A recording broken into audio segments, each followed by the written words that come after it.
ఒక లెటర్ రాశాను. ఏం లెటర్ రాశాను? తెలంగాణ వస్తే ఈ పాఠశాల ఇట్లనే ఉంటుందా, ఈ పాఠశాల ఇట్లనే ఉంటుందా, ఈ ఎన్కౌంటర్ ఇట్లనే ఉంటుందా అని అమ్మకు రాసిన లేఖ. పోరులో అమ్మకు రాసిన లేఖ చదివి సంబరపడింది. వస్తుందా, వచ్చే తెలంగాణలో ఈ ఎన్కౌంటర్లు ఉంటావా అంటే నాకు ఉంటాయనే తెలుసు, కానీ చాలా మంది ఎన్కౌంటర్లు ఉండవనుకున్నారు, బడి ఉండదనుకున్నారు. ఇట్లా చెప్పుకుంటా పోతే సమయం లేదు. ఎందుకంటే నేను సమయాభావం పాటించాలని వచ్చాను, సమయం లేదు. అన్న చెప్పిన కవిత గురించి, ఆ కవితను పాటగా మలిచారు కానీ ఆ పాట ఇంకా మన ముందుకు రాలేదు. వస్తాడా తెలంగాణ, తెస్తారా తెలంగాణ, వచ్చే ఆ తెలంగాణలో ఆకలుండదా కొడుక, తెచ్చే ఆ తెలంగాణలో దోపిడుండదా కొడుక, వస్తాడా తెలంగాణ, తెస్తారా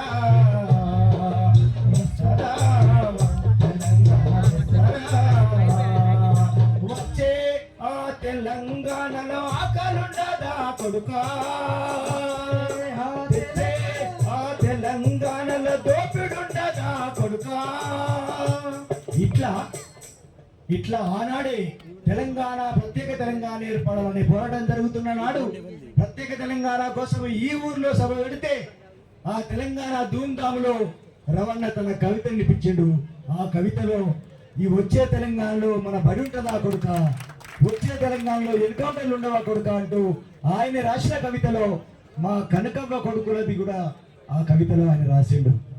అట్లాంటి కవితను ముందే ఊహించి వచ్చే తెలంగాణలో దోపిడీ ఉంటుంది, వచ్చే తెలంగాణలో ఆకలి ఉంటుంది, వచ్చే తెలంగాణలో కూడా ఎన్కౌంటర్లు ఉంటాయి, మీరు ఏదో జరుగుతుందని భ్రమపడకండి బిడ్డ అని రాసిన కవి మన శాఖపతి రవాణా. ఒక అమర్నాథ్ తల్లి అక్కడి నుంచి ఎదురుగా చూస్తుంది. కామ్రేడ్ సుధాకర్ చల్లగలిగా కొంచెం పక్క జరగండి. ఆ అమ్మ పైకి రావాలని తాతాలాడుతుంది. ఒకసారి అమ్మని పైకి తీసుకురాగలగా కోరుతున్నా. ఒక్క చల్లగలిగే విలేజ్ మీకు చెప్తాను. కందికొండ సుధాకర్, గోల్కొండ రమేష్, తర్వాత రౌతు విజేందర్, సిరిపల్లి సుధాకర్,